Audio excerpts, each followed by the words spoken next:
a black coffee, and a piece of cherry pie. That was all State Senator David Harrison wanted on a quiet Tuesday morning. But to Officer Mitchell Reynolds, a black man in a tailored charcoal suit sitting in Oakmont's most exclusive diner, wasn't a customer. He was a target. In the next 20 minutes, body cams would capture a gross abuse of power, a pair of steel handcuffs clicking shut, and a single devastating phone call from the governor's mansion that would end a career forever. Listen closely, because the justice served today is absolute. Oakmont County was the kind of affluent, insulated suburb where the tree canopies perfectly shaded the meticulously paved streets, and the neighborhood watch treated an unfamiliar license plate like a 5-alarm fire. It sat just 40 miles outside the state capital, a haven for old money and quiet politics. Senator David Harrison, 52 years old, with silver dusting his temples and a mind sharp enough to cut glass, did not live in Oakmont. He represented the 12th District, a bustling, diverse metropolitan sector that Oakmont's residents only visited when they had tickets to the theater. David was a former civil rights attorney who had climbed the grueling ladder of state politics through sheer grit, unmatched intellect, and an unshakable moral compass. He was currently chairing the state's most powerful judiciary committee. It was 7:15 a.m. David had left his home before dawn to drive to a private breakfast meeting with a key swing vote representative at an Oakmont country club. The meeting had ended early, leaving David with an hour to kill before he needed to be back at the Capitol building for a grueling legislative session. He pulled his black Mercedes S-Class into the lot of the Oakmont Diner, a local institution famous for its stained glass windows, leather booths, and blueberry pancakes. David stepped out of the car. He adjusted the cuffs of his bespoke Italian suit, grabbed his leather briefcase, and walked inside. The bell above the door chimed, a cheerful, innocent sound that momentarily paused the low hum of conversation. The diner was sparsely populated, a few retirees reading the morning paper, a couple of construction foremen getting a heavy breakfast. David took a seat in a corner booth, placing his briefcase gently on the vinyl seat next to him. Sarah, a 20-something waitress with a tired smile, walked over with a menu. "Morning, sir. Coffee to start?" "Black, please, Sarah. And a slice of the cherry pie, if it's not too early for dessert," David said, his voice a rich, resonant baritone. He possessed an inherent dignity, an aura of authority that commanded respect without ever demanding it. "Never too early for pie, honey. Coming right up," Sarah smiled, genuinely warmed by his polite demeanor. David opened his briefcase, pulled out a thick stack of briefing papers regarding an upcoming police reform bill, and clicked his gold fountain pen. For 10 minutes, the world was peaceful. The smell of roasted coffee beans and sizzling bacon filled the air. Then, the bell above the door chimed again. Officer Mitchell Reynolds walked in. Reynolds was 45, carrying an extra 20 pounds around his midsection under his tactical vest, and possessed a jaw perpetually set in a resentful scowl. He was a 15-year veteran of the Oakmont Police Department, a big fish in a small, manicured pond. Reynolds was infamous in the department for his proactive policing. He saw himself as the gatekeeper of Oakmont, the sheepdog protecting the flock from the wolves. But Reynolds's definition of a wolf was heavily skewed by a deep-seated, toxic prejudice. He had an extensive file of civilian complaints, mostly for harassment and excessive force, but the local police union and a sympathetic former chief had always managed to quietly bury them.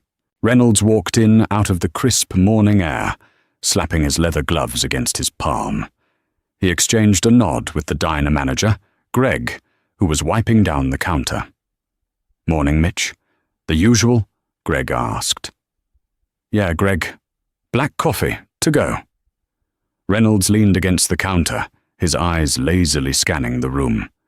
It was a habit, sizing up the environment. His eyes swept past the retirees, past the construction workers. And then his gaze locked onto the corner booth. Reynolds stopped chewing his gum. His eyes narrowed, tracing the lines of the black man in the expensive suit reading documents. He looked out the large front window, spotting the gleaming, late-model Mercedes parked directly in front of the diner. Out-of-county plates. In Reynolds's mind, a narrative instantly fabricated itself.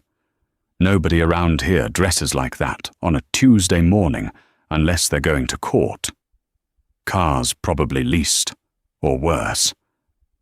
Doesn't belong here. The toxic cocktail of arrogance and bias began to simmer in his chest. He didn't see a public servant preparing for a legislative session. He saw an anomaly that needed to be checked, pushed, and reminded of where he was. Sarah walked past Reynolds, carrying David's coffee and a plate of cherry pie. "Who's the guy in the corner?" Reynolds muttered to Sarah as she passed. Sarah stopped, looking confused. "Him?" "Just a customer, Mitch. Ordered pie and coffee. Very polite." "Yeah, well, I haven't seen him around here." Reynolds grunted, pushing off the counter. He didn't wait for his coffee. He adjusted his utility belt, making sure his radio and sidearm were sitting just right, and began the long, slow walk across the black and white checkered floor towards the corner booth. From his peripheral vision, David saw the uniform approaching.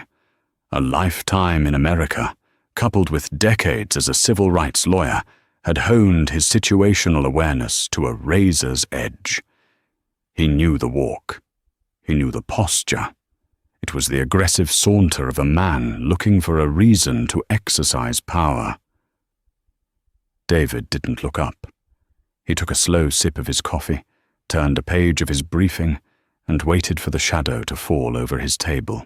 The heavy thud of standard-issue police boots stopped right at the edge of the booth. Reynolds stood uncomfortably close, his hand resting casually but purposefully on his belt, right next to his taser. "Morning," Reynolds said.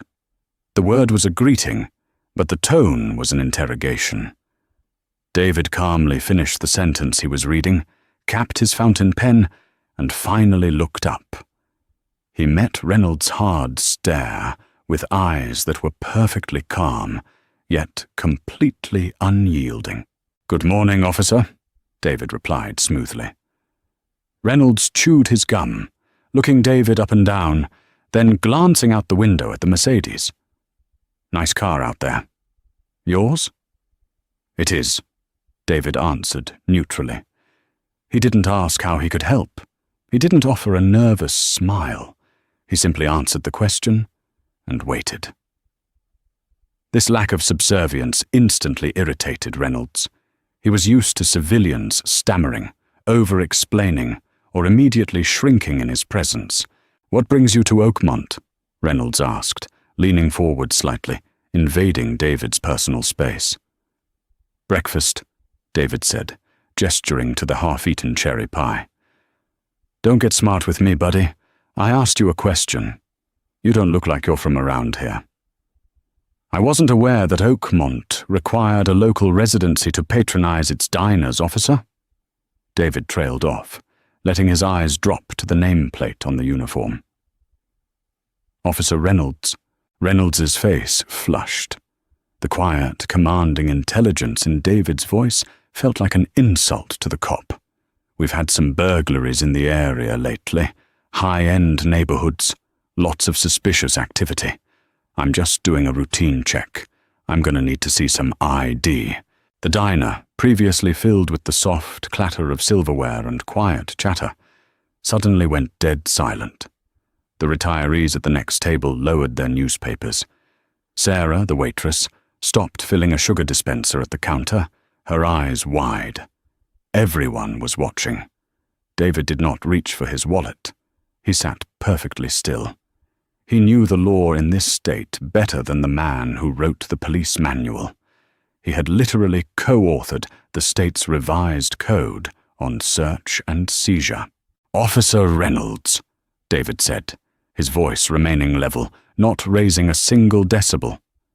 "Unless I am mistaken, this state does not have a stop and identify statute that compels a citizen to present identification simply upon request. Furthermore, under Terry v. Ohio, you are required to have a reasonable, articulable suspicion that I have committed, am committing, or am about to commit a crime in order to detain me." Does eating cherry pie while black constitute a reasonable suspicion in Oakmont? The words hit Reynolds like a physical blow. Nobody talked to him like this. Ever. Especially not the people he usually targeted. The mention of case law, the utter lack of fear, and the direct calling out of his racial profiling sent Reynolds into a blind, ego-driven rage. "Listen to me, you arrogant piece of work," Reynolds hissed, dropping all pretense of a friendly check. He slammed his palm flat onto the table, making David's coffee cup rattle. "I don't give a damn about your locker room law degree. I told you we have burglaries. You're driving a $100,000 car, you're out of place, and you're refusing a lawful order from a police officer. Now give me your ID, or things are going to get very ugly, very fast." Greg, the diner manager, hurried out from behind the counter, wiping his hands nervously on his apron. "Hey, Mitch, come on. He's just having breakfast. He paid already. Let's not cause a scene." "Back off, Greg. This is police business," Reynolds barked, not breaking eye contact with David. Greg recoiled, holding his hands up and stepping back, powerless against the badge. David slowly uncrossed his legs and planted his feet firmly on the ground. He looked at the officer's chest. "Is your body camera activated, Officer Reynolds?" Reynolds sneered. "Yeah, it's on. It's going to catch you resisting." "Excellent," David said. "Then let the record show that I am sitting in a public accommodation, minding my own business. I have broken no laws. I am not acting suspiciously. You have articulated zero legal justification for demanding my identification. Therefore, I am refusing your unlawful request.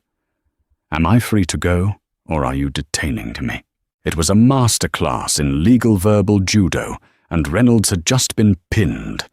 But a man fueled by absolute power and bruised pride rarely thinks clearly. Reynolds saw red. He felt the eyes of the entire diner on him. If he backed down now, he looked weak. He looked like he had been bested by the exact type of man he despised. "Oh, you're not going anywhere," Reynolds growled, stepping back and unsnapping the retention strap on his holster. It was a subtle intimidation tactic, but a deadly one. "You are officially detained for interfering with a police investigation and obstruction. Stand up." David looked at the unsnapped holster.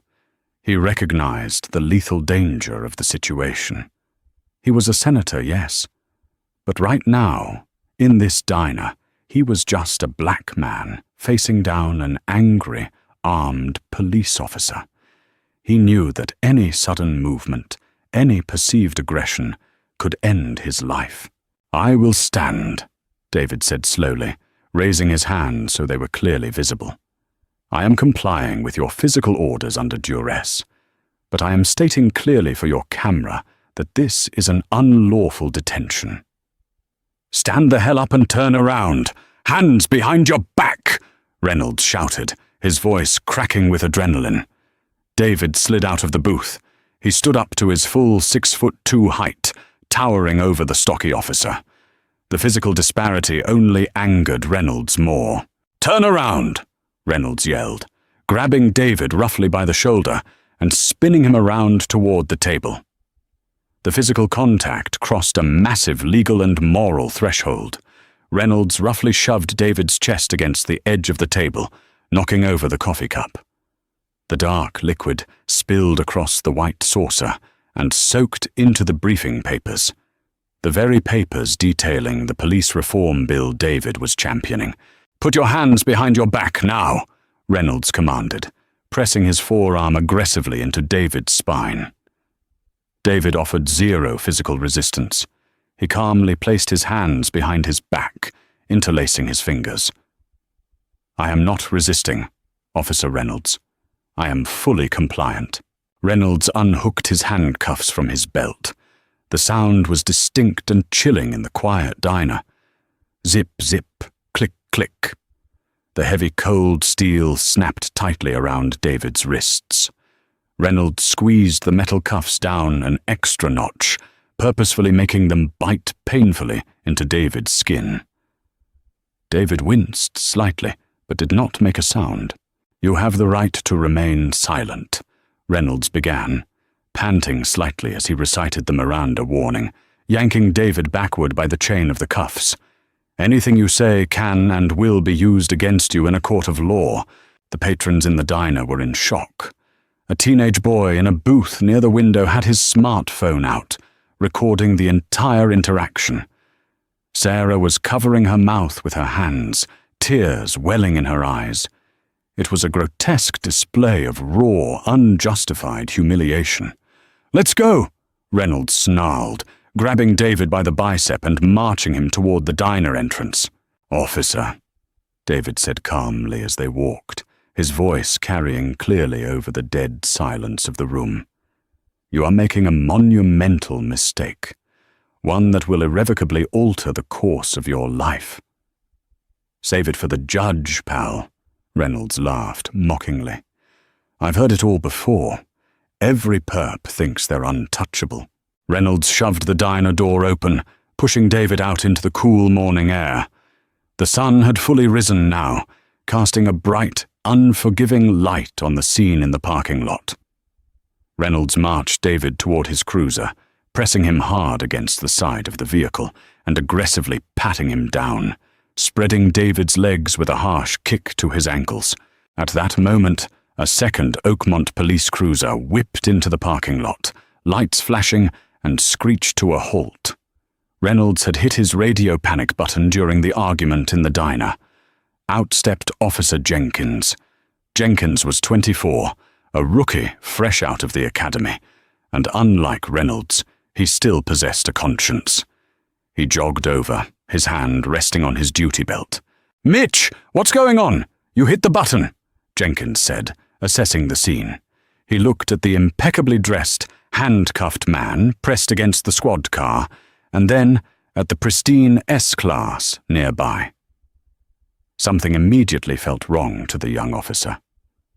"Got a non-compliant suspect here, Jenkins," Reynolds said proudly, out of breath.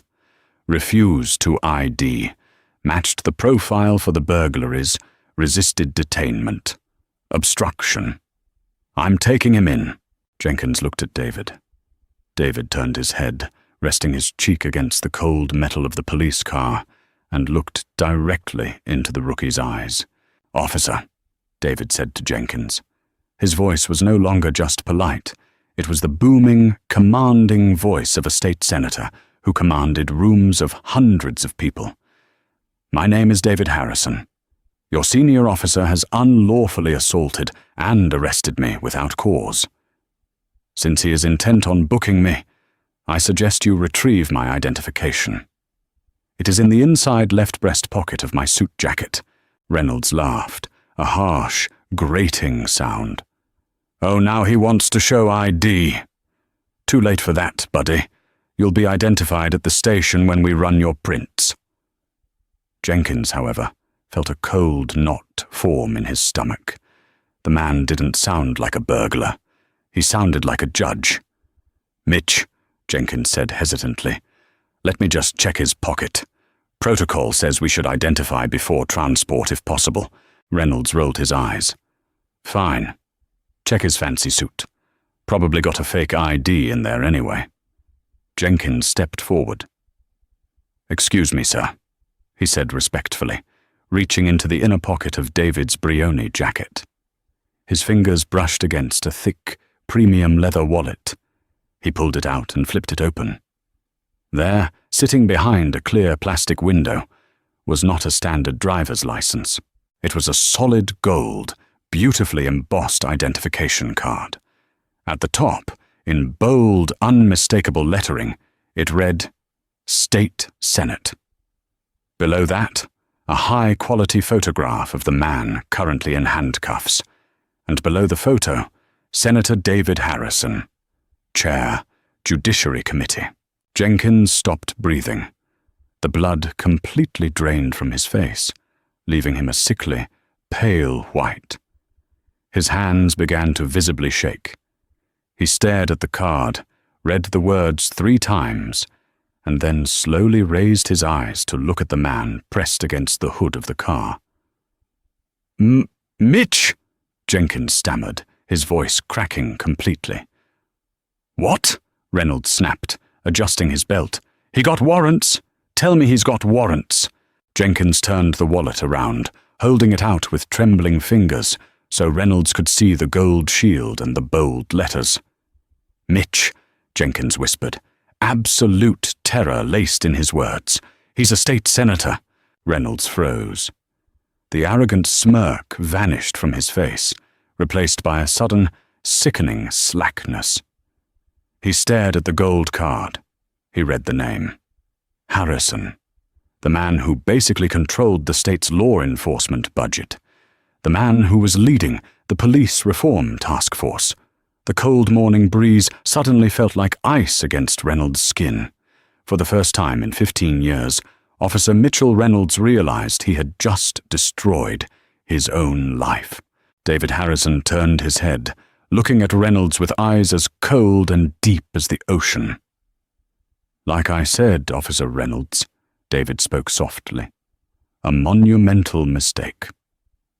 The silence in the diner parking lot was absolute, broken only by the low, steady idle of the Oakmont police cruisers. Officer Jenkins stood frozen, the gold state senate identification card trembling in his hand. He looked like a man who had just pulled the pin on a grenade and realized his fingers were glued to it. Officer Mitchell Reynolds stared at the embossed gold lettering. The blood pounded in his ears, a deafening rush that drowned out the morning birds. His mind desperately clawed for a lifeline, a loophole, a way to spin this. In 15 years on the force, he had bullied, intimidated, and railroaded dozens of people who lacked the resources to fight back. He relied on the badge to act as an impenetrable shield against consequences. But this wasn't a teenager from the wrong side of the tracks. This was Senator David Harrison, the man who sat on the state's Budget Appropriations Committee, the man who could freeze the pension funds of entire municipal departments with a single stroke of his pen. Mitch, Jenkins whispered again, his voice hollow. Take the cuffs off, right now. Take them off and apologize. For a fleeting second, self-preservation almost won out. Reynolds's hand twitched toward his belt to retrieve the handcuff keys. But then, the toxic, fragile ego that had driven him his entire life violently reasserted itself. The teenager in the diner window was still filming. The retirees were watching. If he uncuffed David now, he was admitting fault on camera. He would be admitting that he had racially profiled, unlawfully detained, and assaulted a sitting state senator. His career would be over anyway. In Reynolds's twisted logic, the only way out was straight through. He had to stand his ground. He had to make the obstruction charge stick, hoping the police union lawyers could muddy the waters enough to save his pension. No, Reynolds said, his voice dropping to a stubborn, defensive growl. He snatched the wallet out of Jenkins's hand and shoved it into his own vest pocket. Nobody is above the law, Jenkins. Not even politicians. He refused a lawful order to identify himself during an active burglary investigation. That's obstruction of justice. He's going to the station. Jenkins looked at his senior officer in sheer, unadulterated horror. "Are you insane? You had no probable cause. Mitch, this is false arrest. This is a federal civil rights violation." "Shut up, rookie," Reynolds barked, turning his back on Jenkins. He grabbed David by the arm again, shoving him roughly toward the rear door of the cruiser. "Watch your head." David did not resist. He ducked his head and slid onto the hard plastic bench of the squad car. He looked up at Reynolds through the open door. There was no fear in the senator's eyes. There was only a cold, clinical observation. "I want you to remember this exact moment, Officer Reynolds," David said evenly, the handcuffs biting painfully into his wrists as he shifted his weight. "Your colleague just offered you a chance to mitigate your damages. You chose to double down on a felony civil rights violation under the color of law. You are no longer just losing your badge. You are looking at a federal indictment." Reynolds slammed the cruiser door shut, cutting off David's voice. He stormed around to the driver's side, his breathing heavy, his face flushed a mottled, angry red. He slid behind the wheel and slammed the car into gear. Jenkins didn't move toward his own car. He stood in the parking lot, pulling out his personal cell phone. His hands were shaking so badly he dropped it once, before dialing the emergency direct line to the precinct's desk sergeant. He knew he had to get ahead of this before Reynolds dragged the entire department down into the abyss with him. Inside Reynolds's cruiser, the air was thick and suffocating. The plexiglass partition separated the arrogant officer from his captive, but the tension radiated through the barrier. Reynolds drove aggressively, taking corners too fast, his knuckles white on the steering wheel. He was trying to project authority, but the heavy silence from the back seat was tearing his nerves to shreds. Most suspects yelled. They cried. They begged or they swore. David Harrison did none of those things. He sat perfectly upright, his posture impeccable despite his hands being bound behind his back. He was mentally logging every detail. The time of arrest, 7:34 a.m. The car number, car 14. The route taken. The speed at which Reynolds was driving. David was building the federal lawsuit in his head, brick by undeniable brick. "You think you're pretty smart, don't you?" Reynolds sneered, looking at David in the rearview mirror. He couldn't handle the silence. "Think that shiny gold card gives you a free pass to disrespect law enforcement?" "I think," David replied calmly, his voice projecting clearly through the partition grate, "that the Constitution of the United States applies to everyone, regardless of what neighborhood they are having breakfast in. A concept you seem fundamentally incapable of grasping. We'll see how cocky you are when you're in a holding cell," Reynolds snapped back, hitting the siren to blow through a red light unnecessarily. 5 minutes later, the cruiser pulled into the secured rear sally port of the Oakmont Police Department. It was a modest, brick-faced building, usually dealing with noise complaints, minor vandalism, and traffic violations. It was completely unequipped for the political hurricane that was currently sitting in the back of car 14. Reynolds got out, opened the rear door, and hauled David out by his jacket collar. "Move," he ordered. They walked through the heavy steel doors into the booking area. The harsh fluorescent lights buzzed overhead. The room smelled of floor wax and stale coffee. At the raised booking desk sat Sergeant William Brody, a 30-year veteran who was 3 months away from a quiet retirement. He was drinking coffee and reading a sports magazine. He looked up as the heavy doors clanged shut. "Morning, Mitch. What have we got?" Brody asked casually, setting his magazine down. He typed his password into the booking computer. "Burglary suspect?" "Obstruction and resisting," Reynolds said loudly, marching David to the booking counter. "Refused to ID, became belligerent." Brody looked at the man in the handcuffs. He took in the ruined, coffee-stained Italian wool suit, the impeccable grooming, and the calm, authoritative demeanor. Brody frowned. In his 3 decades on the job, he had developed a sixth sense for when things were wrong. This felt catastrophically wrong. "Name?" Brody asked, looking at David. Before David could answer, the rear Sally Port doors burst open. Officer Jenkins sprinted into the booking room, completely out of breath, his uniform disheveled. "Sarge! Sarge! Stop!" Jenkins yelled, waving his hands frantically. Brody stood up, his hand dropping to his radio. "Jenkins, what the hell is the matter with you? Catch your breath." Jenkins ran up to the desk, ignoring Reynolds, and looked directly at Brody. "Don't book him, Sarge. Do not put him in the system." "What are you talking about?"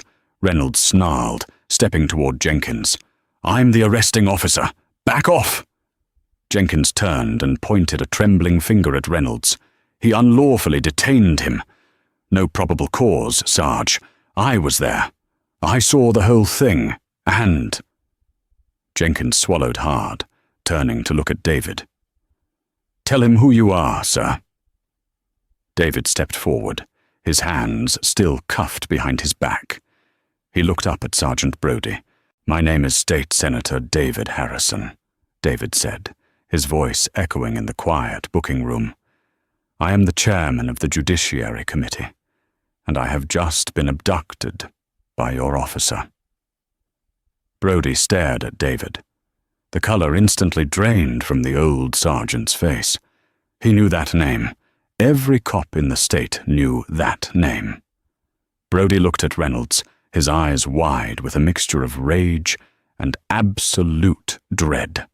"Mitch, tell me you didn't." Reynolds jutted his chin out. "He refused an order, Sarge. I'm doing my job." Brody slammed his fist onto the booking desk, the loud crack making both officers jump. "You stupid, arrogant son of a bitch!" Brody roared. "Get the captain down here right now!" Captain Tobias Miller was in the middle of his morning briefing in the upstairs precinct offices when his desk phone blared the emergency internal ring. Annoyed, he picked it up. 10 seconds later, the precinct captain was sprinting down the stairwell, nearly tripping over his own boots. Miller burst into the booking room to find a scene of utter paralysis. Senator David Harrison was standing silently at the counter. Officer Jenkins was leaning against the wall, looking physically ill. Officer Reynolds was standing rigidly, his arms crossed, desperately trying to project defiance while sweat beaded on his forehead. And Sergeant Brody was standing behind the desk, holding his head in his hands. Captain Miller stopped dead in his tracks. He had attended a state law enforcement funding gala just 3 months prior. He had shaken Senator Harrison's hand. He recognized the man instantly. "Dear God in heaven!" Miller breathed out. He rushed forward, pushing Reynolds aside so hard the larger officer stumbled. Miller stopped right in front of David. "Senator Harrison," Miller said, his voice laced with profound panic. "Sir, I am Captain Miller. I cannot begin to express—" "Captain," David interrupted, his voice frigid and exact. "Take these handcuffs off me. Immediately." "Keys! Give me the damn keys!" Miller screamed, turning on Reynolds. Reynolds, finally realizing that his Union shield was not going to protect him from the precinct captain, fumbled nervously at his belt. He handed the small silver key to Miller. Miller's hands shook as he reached behind David, inserted the key, and unlocked the heavy steel cuffs. Click, click, the cuffs fell away. David brought his arms forward slowly.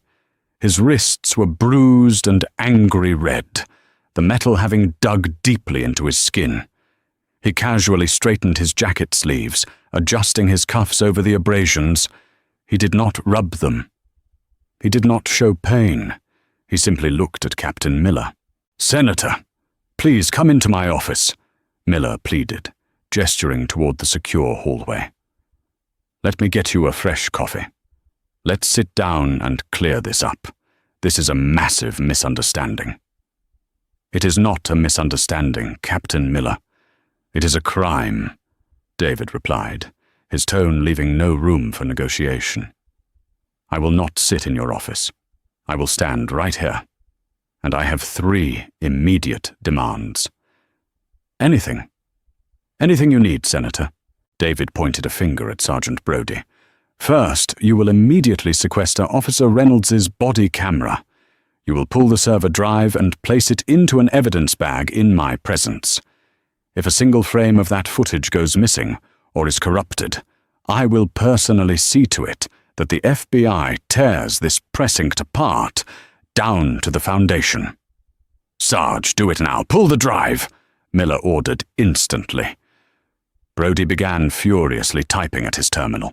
"Second," David continued, turning his gaze to Reynolds, who was now visibly shrinking against the wall.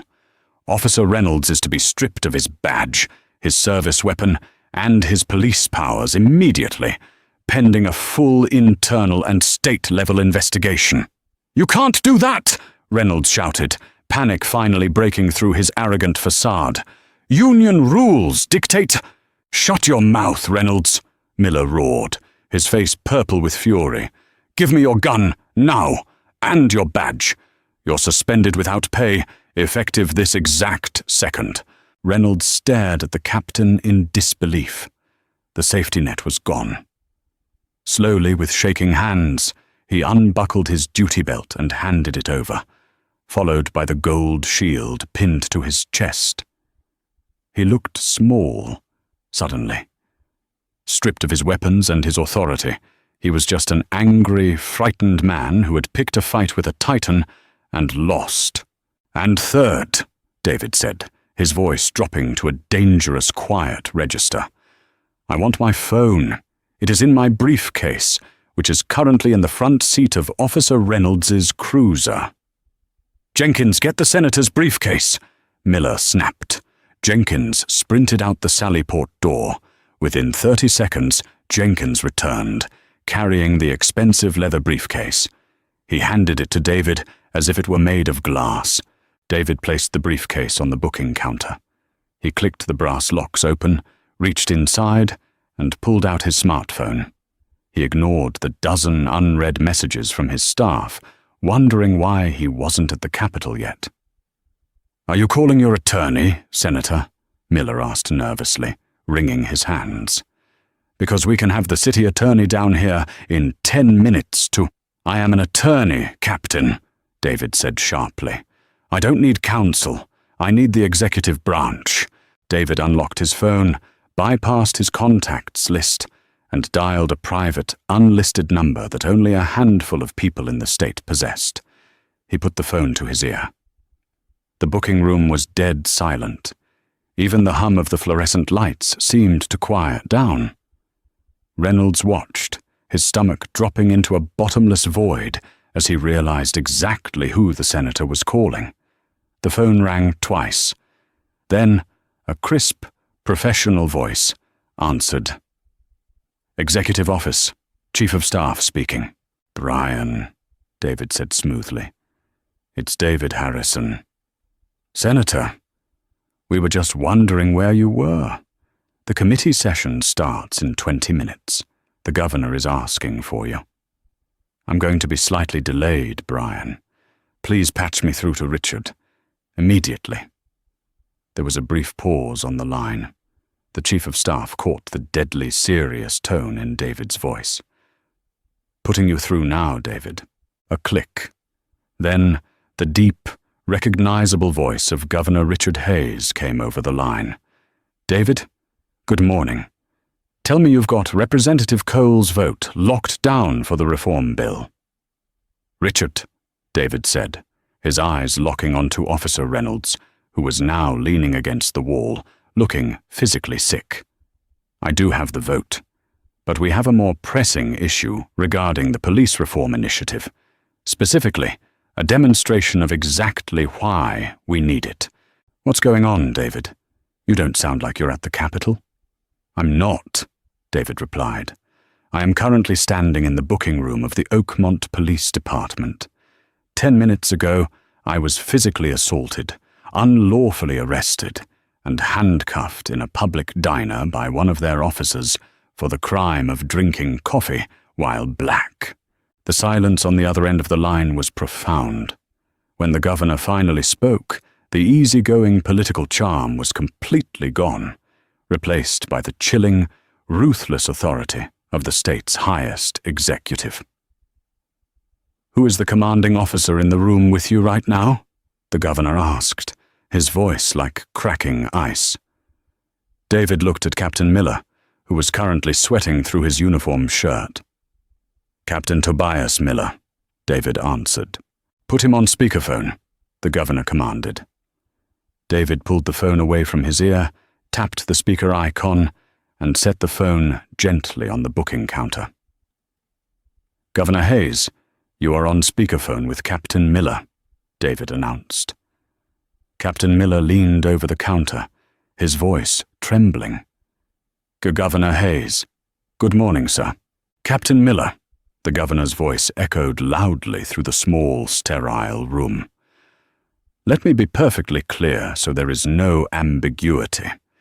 You have exactly 5 seconds to explain to me why the chairman of my Judiciary Committee is standing in your booking room with bruised wrists, or I am going to dispatch the State Police Tactical Unit to relieve you of your command and take over your precinct." In the corner of the room, stripped of his badge and his gun, Mitchell Reynolds closed his eyes. He realized with absolute, terrifying clarity that the world as he knew it had just violently ended. "Governor, Captain Miller stammered, the sweat now visibly soaking through the collar of his uniform. "It was an isolated incident, an unapproved rogue action by Officer Reynolds. I have already stripped him of his badge and weapon. He is suspended." "Suspended?"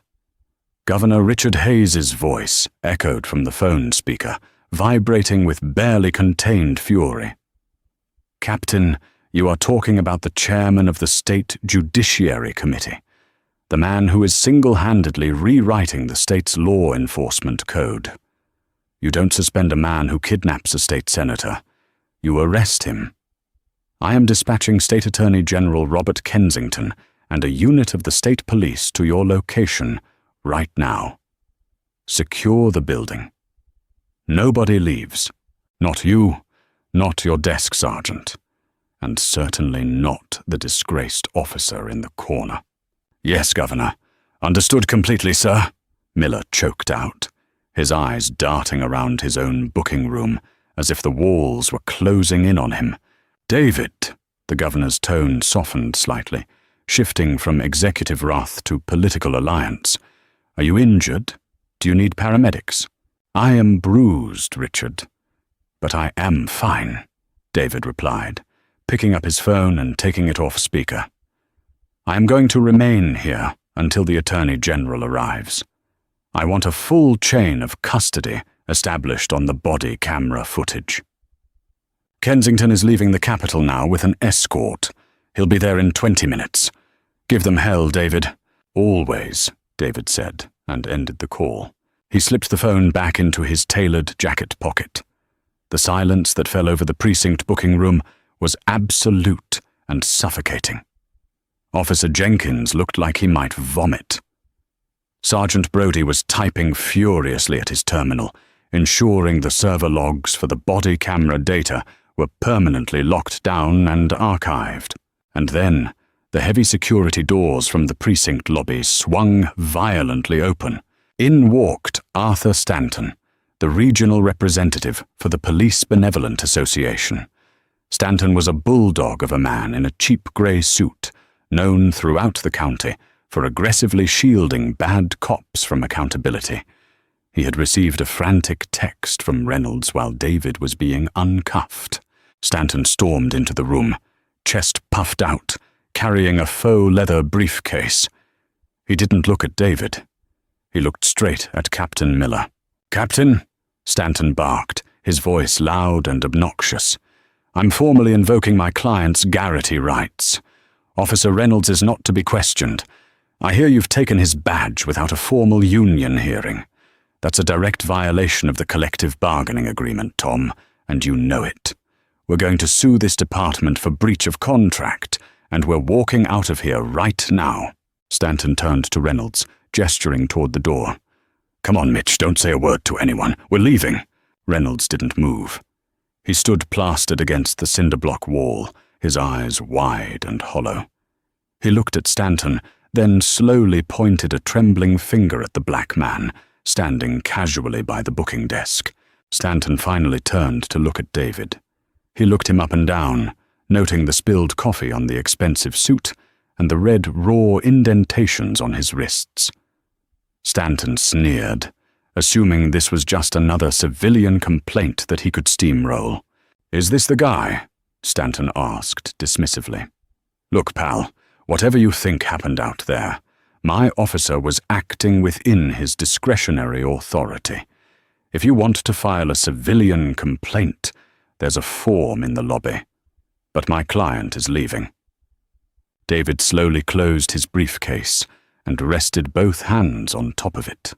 He looked at the union rep with a gaze so piercing it made Stanton instinctively take a half-step back. "Mr. Stanton, isn't it?" David asked. His voice was a quiet, dangerous rumble. "Yeah, Arthur Stanton, PBA representative. And you are?" "My name is Senator David Harrison. I chair the committee that determines whether your union's pension fund receives its state-matched contributions next fiscal year." Stanton's jaw physically dropped. The obnoxious bravado evaporated in a millisecond. His eyes darted to Captain Miller, who gave a grim, slow nod. "Oh my God," Stanton whispered, the blood draining from his face. "Your client," David continued, his voice echoing off the tile walls, "is not leaving this building. In fact, the governor of this state has just dispatched the Attorney General and a state police tactical squad to lock down this facility. Your client unlawfully detained me, physically assaulted me, and committed a felony civil rights violation, all while on camera." David took a slow step toward Stanton, towering over the union rep. "So, Mr. Stanton, you can invoke whatever administrative rights you like. But your client is no longer facing an internal affairs review. He is facing a federal indictment. And if you attempt to obstruct this investigation in any way, I will personally ensure that you are named as a co-conspirator in the DOJ probe. Do we understand each other?" Stanton swallowed hard, his throat clicking audibly in the quiet room. He slowly backed away from Reynolds. The Union Brotherhood was strong, but Arthur Stanton was not about to go to federal prison for a racist patrolman. I understand, Senator," Stanton mumbled, shrinking back into the corner. He didn't look at Reynolds again. 15 minutes later, the screech of tires echoed through the precinct's rear lot. Heavy boots pounded up the steps. 4 heavily armed state troopers in full tactical gear entered the booking room, led by a tall, sharp-eyed man in a dark navy suit. It was Robert Kensington, the state attorney general. Kensington bypassed the local officers completely and walked straight to David, extending his hand. "Senator Harrison, I apologize for the delay. The governor briefed me on the way down." "Thank you, Robert," David said, shaking his hand firmly.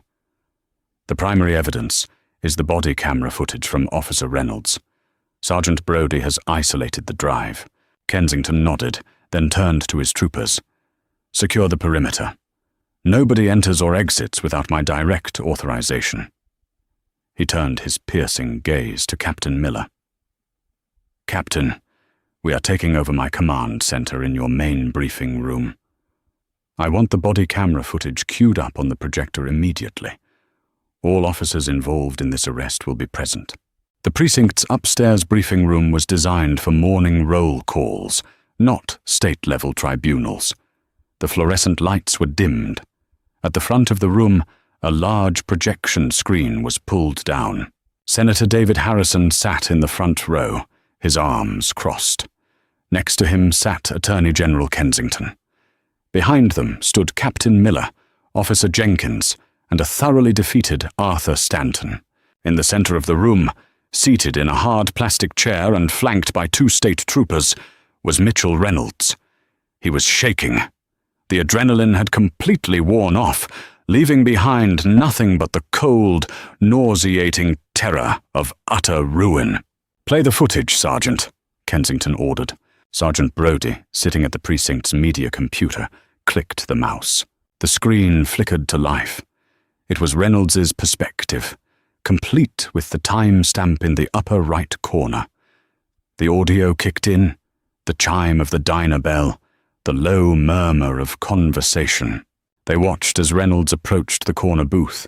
They heard his aggressive, unwarranted questioning. "Nobody around here dresses like that on a Tuesday morning, unless they're going to court."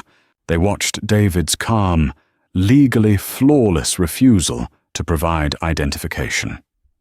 They saw Reynolds lose his temper, slamming his hand on the table, the coffee spilling over the legislative documents.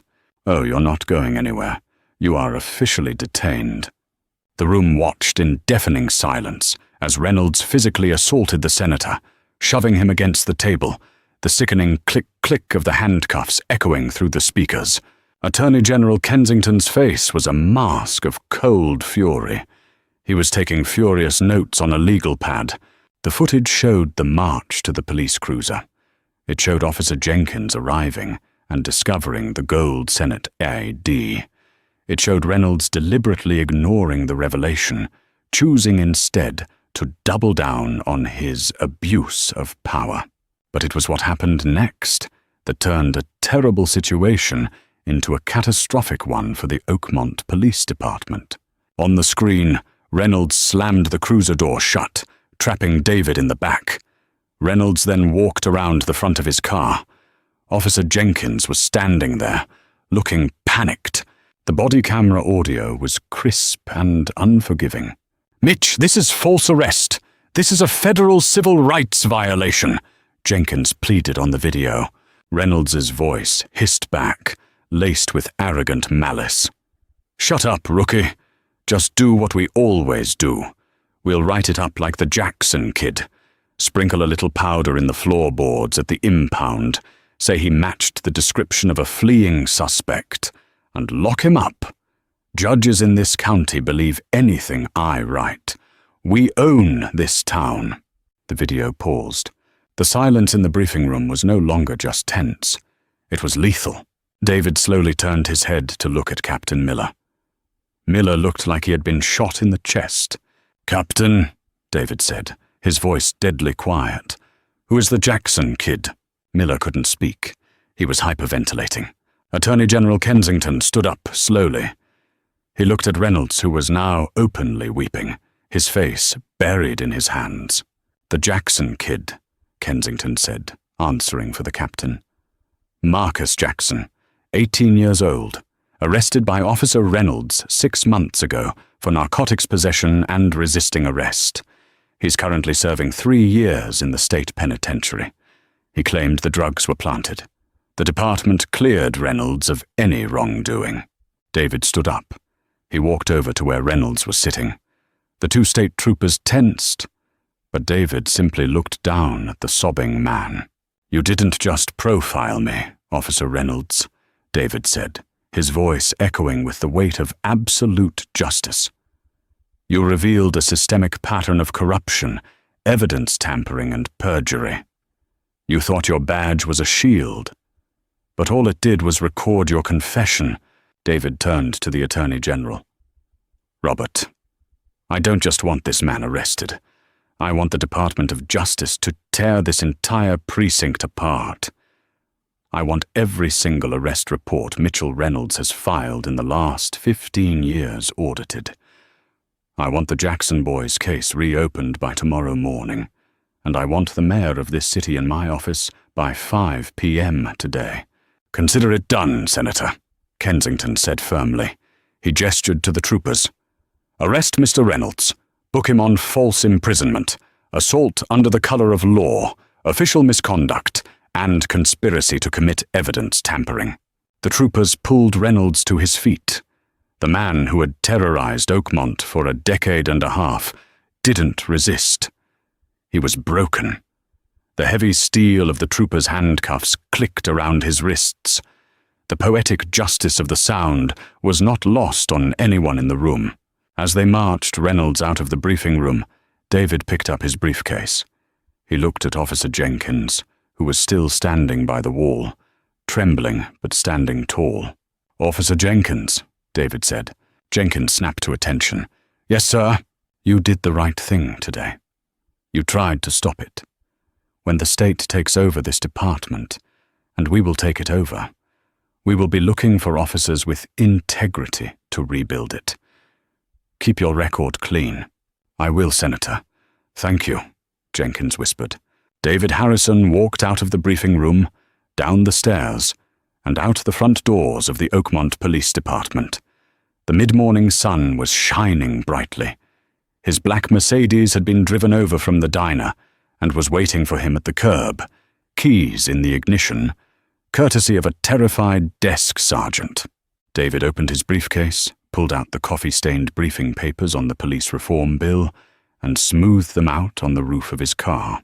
He didn't need the papers anymore. He had all the evidence he needed to pass the bill unanimously. He slid into the driver's seat, adjusted his tie, and drove toward the state capitol. Justice had been served in Oakmont, but for Senator David Harrison, the real work was just beginning. Absolute power corrupts, but true justice always leaves a paper trail, or in this case, body cam footage. Officer Reynolds thought his badge made him untouchable, but he picked a fight with the wrong man and lost everything. The system only changes when we drag the truth into the light. If you loved watching arrogance get absolutely dismantled by intellect and authority, hit that like button. Share this story with anyone who loves seeing karma served hot, and make sure to subscribe for more intense, real-life drama stories. Drop a comment below. What would you have done in the senator's shoes?